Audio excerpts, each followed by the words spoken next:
Hi everyone, I'm Daniel, and let's get right into it. Today we are talking about the Eye of Truth, a level 5 Seeker card from the Dream Eater cycle. A level 5 skill is pretty unusual since that's a lot of XP for a one-time effect, but thankfully this card is not a one-time effect. So it has 4 wild icons, and if you commit the card to a skill test on a Treachery and the test is successful, you add this card and the Treachery to the victory display, and you add the 4 icons to all future skill tests on copies of that Treachery. Note that you're not committing the Eye of Truth again, you're just getting plus 4 skill value to the skill test. So the effect does 2 things at once. One, you remove a copy of the Treachery from the encounter deck, so you won't draw that copy again on a future encounter deck reshuffle, and if you or any other player does draw a copy, they have a very good chance of passing the test. That's very strong. It's almost like a reusable ward of protection or fool me once. And plus 4 is a great number. Even if you were even on the test before, on standard difficulty, this will get you past almost every non-auto fail token.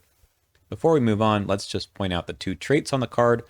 It's a spell, so Marie could take it, but it's also practice, which matters because you can combo it with Practice Makes Perfect.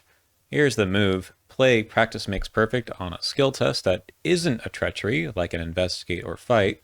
Hopefully the Eye of Truth is in your top 9 cards. If so, you'll get a plus 4 from the 4 wild icons on the Eye of Truth, and then you'll add it to your hand because of Practice Makes Perfect. Now you can hold it in your hand until you or someone else draws the Treachery you'd like to use the Eye of Truth on. Very cool. So the rest of the video, I'd like to talk about some great Treacheries that you'd like to save the Eye of Truth for. For most value, I'm looking for Treacheries where there are 3 copies in the encounter deck. That way, you have a good chance of drawing that second and third copy after you attach the Eye of Truth to one. But beyond that, I want the Treachery to have a high impact. This means that failing the test can lead to some disaster. There's also a few campaigns where drawing extra copies of the Treachery means something. We'll get to exactly what later, but the Eye of Truth is extra good when removing a Treachery from the game is useful all by itself. Next, while there are sometimes Treacheries where the test isn't initiated until you take an action, the Eye of Truth is a lot better when the test doesn't require an action, like on Revelation effects. Finally, there are indeed some Treacheries where every investigator has to make the test, not just the person who drew the Treachery. The Eye of Truth now helps out even more tests, as the Eye of Truth will essentially give plus 4 to everyone the first time the Treachery is drawn. So I'm going to go through the best targets in every single campaign. Fair warning, there will definitely be spoilers here. First off, why not use the Eye of Truth for the 2 classic core set cards, Rotting Remains and Grasping Hands? Even if your friends fail the test, surely the plus 4 will help them take fewer points of horror or damage. While Grasping Hands doesn't show up in too many campaigns after the core, Rotting Remains sure does. And both of these cards have 3 copies apiece, as will all the cards on this list. Next, the Dunit Legacy. These are 2 very scary Treacheries. Claws of Steam is from the Essex County Express, and failing the test has a huge impact. You want to be able to move, and having to kill your allies off is really bad. Vast Expanse is in Lost in Time and Space, and it's a juiced up version of Rotting Remains that can indeed deal you 5 horror. If you're lucky, you can attach the Eye of Truth to this while there are very few extra dimensional locations in play, making it easier to pass the initial test, and then it will mitigate how much horror you take on all future draws.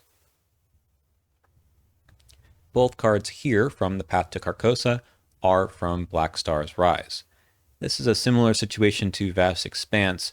These 2 cards are not too scary during the beginning of the game, but once you get to Agenda 2 or 3 or Act 3, failing these tests can completely derail the scenario.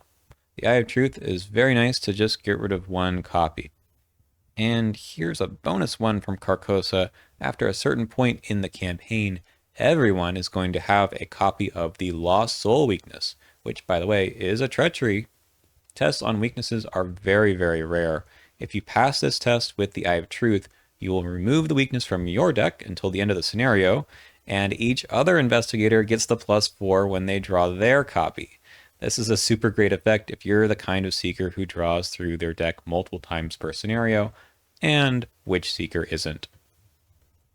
Now, the Forgotten Age is an excellent campaign to bring the Eye of Truth to. Snakebite is a notorious card because you would really not want to get poisoned in the campaign, although you probably won't have the Eye of Truth in Scenario 1, which is the first time this treachery shows up. It comes back in Scenario 5, and that scenario has a special mechanic where you might replay the scenario over and over, and the only thing that carries over each time is whether or not you get poisoned. The Secret Must Be Kept is a very nasty treachery in Threads of Fate. The peril here means that no one else can commit cards to the test, but that does not keep the Eye of Truth from helping you out, and you'll need the help with how quickly this card scales up. I couldn't just pick 2 from the Forgotten Age. Here's 2 more. Ants is just awful. Again, the Eye of Truth can keep you from failing this test too hard and wrecking the board state. Racked by Time shows up in Shattered Eons, and is one of those cards where more than one investigator might have to perform the skill test. The effect isn't too awful, but it's certainly nice to get the +4 skill value multiple times. Okay, moving on to the Circle Undone. Terror in the Night is a card where if you fail, then you put it into play next to the agenda deck, and if you fail by 3, it gains Surge.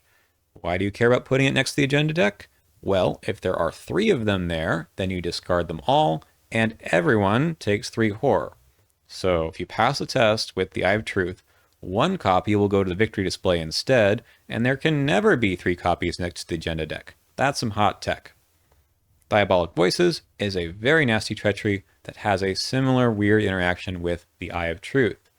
Diabolic Voices checks for how many other copies are in the discard pile, and, well, if you remove one with the Eye of Truth, this card can never be more than a difficulty 4 test, and getting a +4 will certainly help you pass.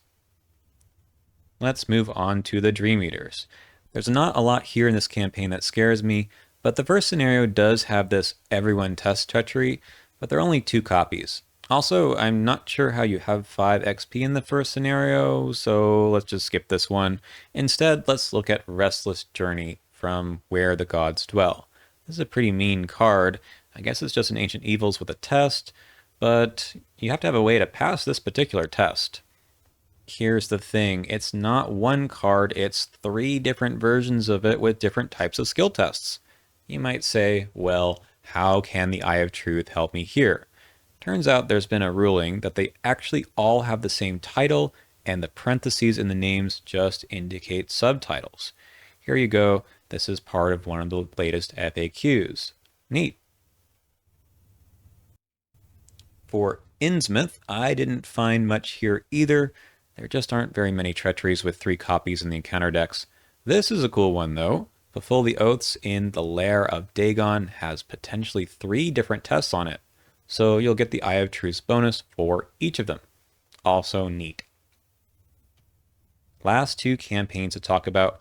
There's no particularly special interaction for these 2 treacheries from To the Forbidden Peaks, except that the failure effect is very bad. Edge of the Earth is a pretty good campaign for Ursula Downs, and she can cart around the Eye of Truth by this point to help out the rest of the team.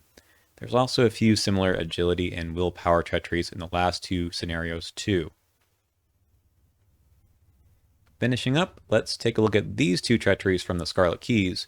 Secrets Lost is a scary card for anyone with low willpower, but the card also offers a way to diffuse losing your cards. Someone else can pass the test by 2 or more, take a horror, and you'll get a card back. Succeed by is very rare for a treachery, and the Eye of Truth can certainly help you do it. Last up is Cracking Ice from On Thin Ice. It's a tough agility test that everyone has to take after all 3 copies have been drawn. Note that the Eye of Truth won't keep the test from happening, since the test only happens after they're all there, unlike Terror in the Night. But it will contribute its icons to everyone else's test, as long as the first investigator succeeds with it. And the +4 will soften the blow if anyone else fails the test. That is about it. Did I miss anything? Do you have any cool stories of using the Eye of Truth in a campaign? I think it's at its strongest in the Forgotten Age and the Circle Undone, which are the only 2 campaigns I've actually used it in, but what do you think? All right, well, thanks for watching, and I'll see you next time.